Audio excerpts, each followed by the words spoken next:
कौन हो तुम? इस घर का मालिक। अब बताओ हमें मेरे दोस्त, कौन सी मौत चाहिए तुम्हें?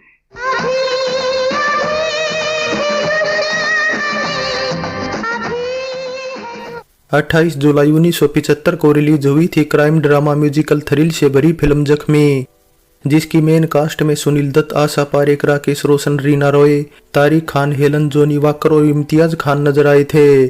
ऐसे में करीब 90 लाख के बजट में बनी जख्मी 1 करोड़ 60 लाख रुपए की कमाई करते हुए अबव एवरेज रही थी और साल की 11वीं सबसे ज्यादा कमाई करने वाली फिल्म साबित हुई थी।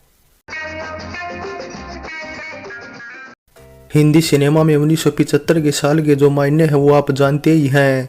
इस साल शोले रिलीज हुई थी। इसके अलावा जय संतोषी माँ, सन्यासी, दीवार और प्रतिज्ञा जैसी फिल्मों ने भी खूब धूम मचाई थी। और फिर धर्मात्मा, रफू चक्कर, वारंट, चोरी मेरा काम, खेल खेल में जख्मी और जूली इस साल आई अन्य कामयाब फिल्में रही।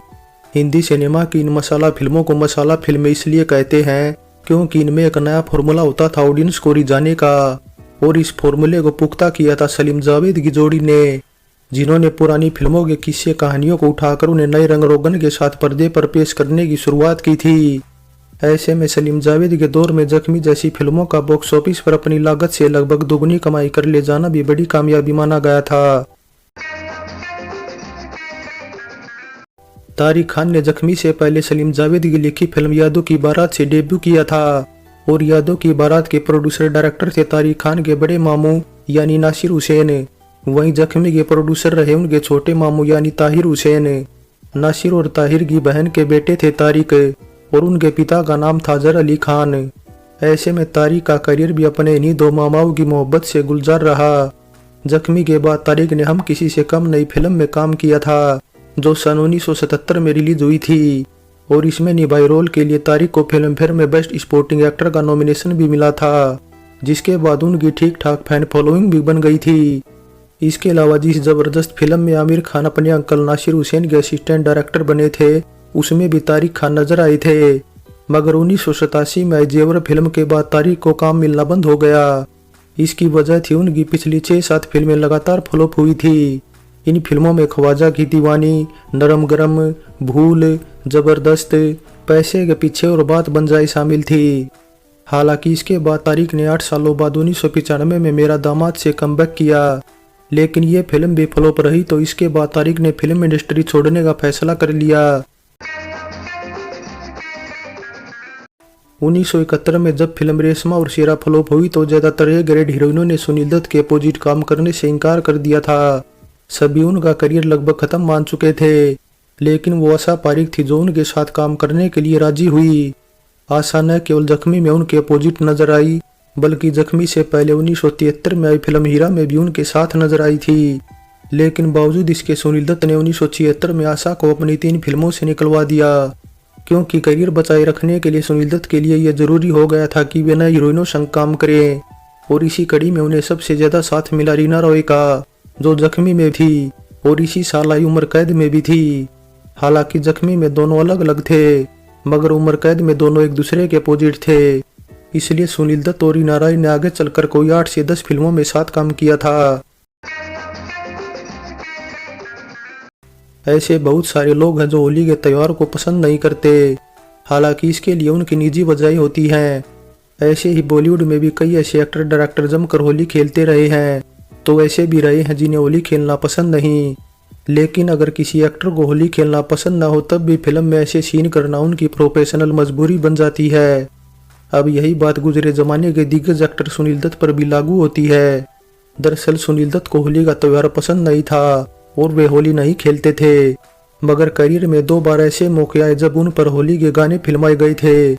इसके अलावा रोचक बात यह भी रही कि सुनील दत्त को होली के दोनों गाने ऐसे मिले जिनमें वे गुस्से में रहते हैं और खुशी खुशी होली नहीं खेल रहे। जी हाँ, जख्मी फिल्म का गाना अगर आप देखोगे तो पाओगे कि होली गाने में वे अपने गुस्से को जाहिर कर रहे हैं।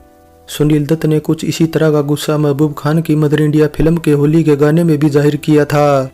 अब सुनील दत्त को होली खेलना पसंद क्यों नहीं था, इसके पीछे भी रीजन था कि जब वे बॉलीवुड में संघर्ष कर रहे थे तब उनके पास खुद को मुंबई में बनाए रखने के लिए लिमिटेड रिसोर्सेज थे। उनके पास ज्यादा कपड़े नहीं थे, कभी प्रोड्यूसरों व डायरेक्टरों से मीटिंग होती थी तो इसके लिए उनके पास इक्का दुक्का ऐसी शर्ट होती थी जिन्हें पहन कर वे जा सकते थे। और इन्हीं कपड़ों में एक सफेद रंग की शर्ट थी जिसे पहनकर एक बार वे होली के मौके पर प्रोड्यूसर संग मीटिंग के लिए जा रहे थे, लेकिन किसी ने उन पर रंग फेंक दिया और वो सफेद शर्ट हमेशा के लिए खराब हो गई। बस ऐसे में सुनील दत्त को बहुत गुस्सा आया और उस दिन के बाद उन्होंने होली मनाना बंद कर दिया। जख्मी दिलों का बदला चुकाने आए हैं। आमतौर पर बॉलीवुड में जब कोई फिल्म हिट होती है तो उसके हीरो हीरोइन के साथ साथ सबसे ज्यादा तारीफ फिल्म के डायरेक्टर की भी होती है। देखा जाए तो किसी फिल्म के हिट और फ्लॉप होने में डायरेक्टर की ही भूमिका सबसे अहम होती है, क्योंकि फिल्म उसी के कंधों पर टिकी होती है। ऐसे में किसी फिल्म को बनाकर उसे रिलीज करना एक डायरेक्टर के लिए बहुत खास होता है। लेकिन डायरेक्टर राजा ठाकुर ऐसे थे जिनकी जख्मी फिल्म रिलीज होने के दिन ही अचानक से मौत हो गई थी। बता दे राजा ठाकुर की ये पहली हिंदी फिल्म थी। हालांकि जख्मी के साथ वे तब एक और हिंदी फिल्म रईस ज़्यादा का भी डायरेक्शन कर रहे थे, लेकिन जब उनकी मौत हुई तो इसके बाद बची हुई शूटिंग देश गौतम ने पूरी की और रईस ज़्यादा फिल्म 1977 में जाकर रिलीज हुई थी। वैसे राजा ठाकुर इससे पहले केवल मराठी फिल्में ही बनाया करते थे और नेशनल फिल्म अवार्ड शुरू होने के तीसरे साल ही राजा ठाकुर की फिल्म मी तुलस जुथ्यांगनी को बेस्ट फीचर फिल्म का नेशनल अवार्ड मिला था। इस फिल्म में पंडित भीमसेन जोशी के गाए गाने सुपरहिट रहे थे। इसके अलावा बेस्ट फीचर फिल्म का दूसरा नेशनल अवार्ड राजा ठाकुर की फिल्म रंगाल्या रात्रि अस्चा को मिला। वहीं तीसरा मिला था एक थी फिल्म के लिए और चौथा मिला था मुंबईचा जवाई के लिए।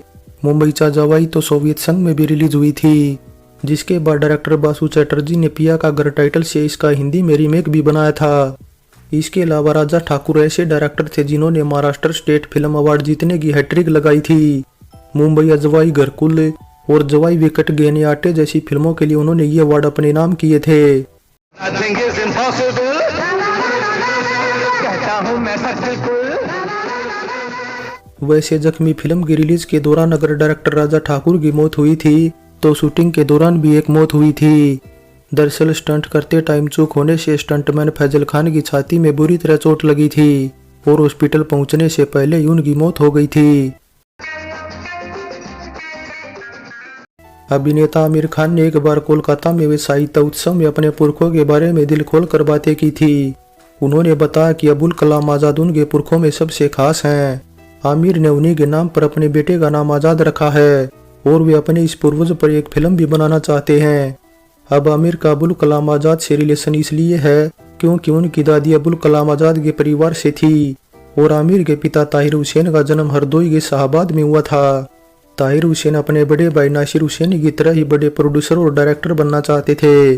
उनके प्रोडक्शन के अंडर बनी पहली फिल्म 1971 में आई कारवा थी, जिसके बाद उन्होंने अपने बेटे आमिर खान की फिल्म तुम मेरे हो का डायरेक्शन किया था। वहीं अपने दूसरे बेटे फैजल खान के लिए भी उन्होंने मदोस फिल्म बनाई थी। जख्मी में संगीत दिया है बप्पी लहरी ने। वहीं गाने लिखने का काम किया था गौहर कानपुरी ने, जिनके लिखे 5 गाने रखे गए थे ऑडियो एल्बम में।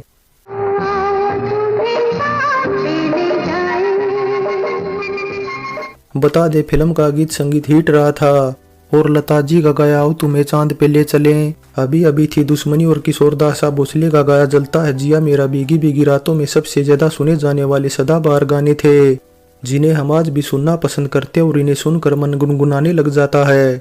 जलता है जिया मेरा भीगी भीगी रातों में, आजा गोरी चोरी चोरी अब तो रहा नहीं जाए रे। इसके अलावा ये ऐसे गाने भी थे जिनकी धुनों का इस्तेमाल इसके बाद आगे चलकर कई दूसरी फिल्मों के गानों में हुआ था। अभी अभी थी दुश्मनी गाने की धुन का इस्तेमाल इसके बाद संगीतकार अन्नू मलिक ने बाजीगर फिल्म के किताबें बहुत सी पढ़ी होगी तुमने गाने में और हथकड़ी फिल्म के लमल बाबा लमल गाने में किया था।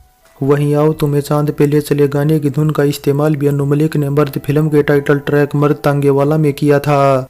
इसके अलावा फिल्म जिंदगी खूबसूरत है कि एक गाने छोटे छोटे सपने हो में भी आनंद राज आनंद ने इसी गाने की धुनों का इस्तेमाल किया था।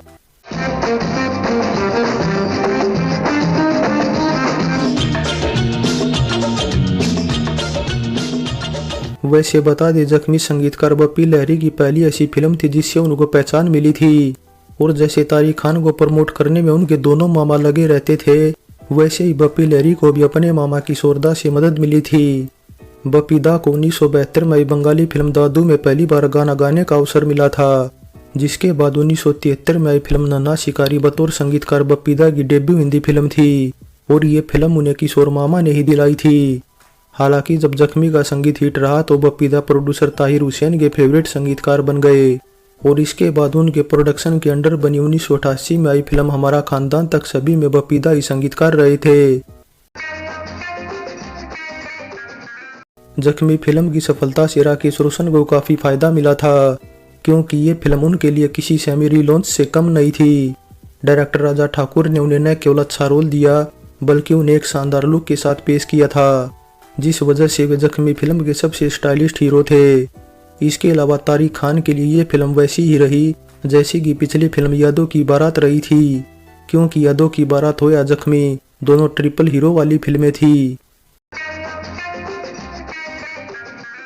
जख्मी टाइटल से रिलीज हुई ये पहली हिंदी फिल्म थी।